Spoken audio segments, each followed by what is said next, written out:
Бул жерде бир ондук бөлчөк берилген. Бул ондук бөлчөктү кантип окуйбуз?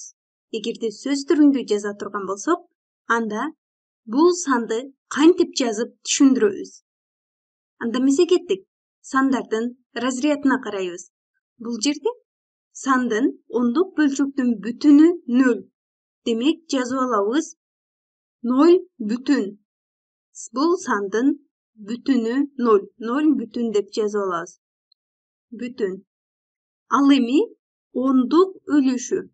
Ар бир разряд 10 эсе кичирейгенде, бул жерде ондук үлүшү 1. Демек, 1 ондук үлүшкө барабар. 1 ондук үлүш. Ал эми андан кийинки разряд ал жүздүк үлүш. Демек, бул жерде 7 жүздүк үлүш бар. 1 ондук үлүш жана 7 жүздүк үлүш бар деп айтсак болот. Жүздүк үлүш. Же болбосо ушул эле санда 1 ондук үлүштү эгерде жүздүк үлүш түрүндө көрсөтө турган болсок, анда ал 10 жүздүк үлүшкө барабар. 10 жүздүк үлүш жана анда 10 жүздүк үлүш жана 7 жүздүк үлүшкө барабар. 7 жүздүк үлүш. Жүздүк үлүш. Анда жалпысынан бул жерде канча жүздүк үлүш бар? 17 жүздүк үлүш бар. Демек, бул жерде 17 жүздүк үлүш бар. Үлүш. Анда биз бул санды окуу үчүн бул жерде жазуу түрүндө көрсөткөнүбүздө 0 бүтүн жүздөн 17 жүздүк үлүш болгондугу үчүн жүздөн 17 деп жазсак болот. 7. Демек, бул санды 0 бүтүн жүздөн 17 деп окуйбуз. Эгерде сандарды ирети менен эсептей турган болсок, мисалы, жүздүк үлүштөгү сандарды эсептей турган болсок, 0 бүтүн жүздөн 1, 0 бүтүн жүздөн 2, 0 бүтүн жүздөн 3, дагы ирети менен эсептей берсек, биз 0 бүтүн жүздөн 9га келебиз. Андан кийин 0 бүтүн жүздөн 10. 0 бүтүн жүздөн 10 негизинен жүздөн 10 жөнөкөй бөлчөгүнө барабар. Бул кайра эле 10дон 1ге барабар. Демек, биз мындан кийинки 0 бүтүн жүздөн 9дан кийинки жаза турган саныбыз 0 бүтүн жүздөн 10. Негизинен ал 0 бүтүн 10дон 1ге барабар. Демек, 0 бүтүн 10дон 1 менен 0 бүтүн жүздөн 10 ал экөө бир эле маанини берет. 1 ондук үлүш 10 жүздүк үлүшкө барабар. Андан ары эсептейбиз 0 бүтүн жүздөн 11, 0 бүтүн жүздөн 12, 0 бүтүн жүздөн 13, 0 бүтүн жүздөн 14, 0 бүтүн жүздөн 15, 0 бүтүн жүздөн 16 жана 0 бүтүн жүздөн 17.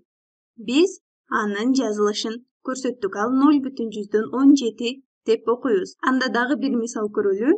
Аткаралы. Бул жерде 40 бүтүн жүздөн 3 саны берилген. 40 бүтүн жүздөн 3. Аны сан түрүндө көрсөтүүбүз керек. Демек, бул жерден жазып алабыз 40. Демек, 40ка биз ал бүтүнү экен. 40 бул 2 орундуу сан. Демек, бүтүнүнө 2 санды жазып алдык. Андан кийин жүздөн 3. Демек, бул жер ондук үлүш. Андан кийин жүздүк үлүшкө сан жазуубуз керек. Демек, бул жерден жазып алабыз 40. Демек, эң чоң разряд бул 4. 4 ондук. Бирдикке 0 жазабыз. Бирдиктен кийин ондук үлүш. Ондук үлүшүбүздү дагы бул жерде айткан эмес. Демек, ага дагы 0 жазабыз. Ал эми жүздүк үлүшкө бул жерде жүздөн 3 деп жатат. Демек, жүздүк үлүшкө 3 жазабыз. 40 бүтүн жүздөн 3. Бул жердеги берилген санды эгерде разряддык түрдө карай турган болсок, эң чоң разряддан баштасак, демек 4 ондук бар. Ондук. Бул жерде ондук үлүш эмес, ондук бар. 4 ондук ал 40ка барабар. Ал эми бирдиги 0. Андан кийин биз бөлчөк бөлүгүн өтөбүз. Бөлчөк бөлүгүндө ондук үлүшү 0, Ал эми жүздүк үлүшү 3. 4 ондук, анда жана 3 жүздүк үлүш деп алсак болот. 3 жүздүк үлүш. Бул экөө биригип бизге 40,3 санын түзүп жатат. Кийинки мисалды дагы карап көрөлү. Бул жерде 0,24 саны берилген. 0,24. Демек аны жазуу үчүн бүтүнүнө санды жазабыз. Бүтүнү 0. Демек бул жерде бир сандан кийин нөтүрдү коебуз. 124. Демек жүздүк үлүшкө чейин жазабыз. Ондук үлүш, жүздүк үлүш. Анда бул жерде бүтүнү 0 деди, ага 0 жазып алабыз. Ал эми өлчөк бөлүгүндө 24 жүздүк үлүштү жазып алабыз. 0,24. А эгерде бул санды разряддык түрдө карай турган болсок, анда анын бүтүнү 0. 0 бүтүн.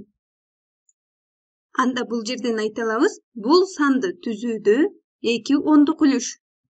Ондук үлүш керек жана 4 жүздүк үлүш керек. 4 жүздүк үлүш. Жүздүк үлүш. Же болбосо бул жердеги 2 ондук үлүштү биз жүздүк үлүш түрүндө көрсөтө турган болсок, анда ал 20 жүздүк үлүшкө барабар. Жүздүк үлүш. Анда 20 жүздүк үлүш жана кыскартып жазалы, жана 4 жүздүк үлүш. 4 жүздүк үлүш. Демек 0,24 санын түзүүдө жалпысынан 24 жүздүк үлүш. Же болбосо 2 ондук үлүш жана 4 жүздүк үлүш. Ал эми бүтүнү 0. 0,24.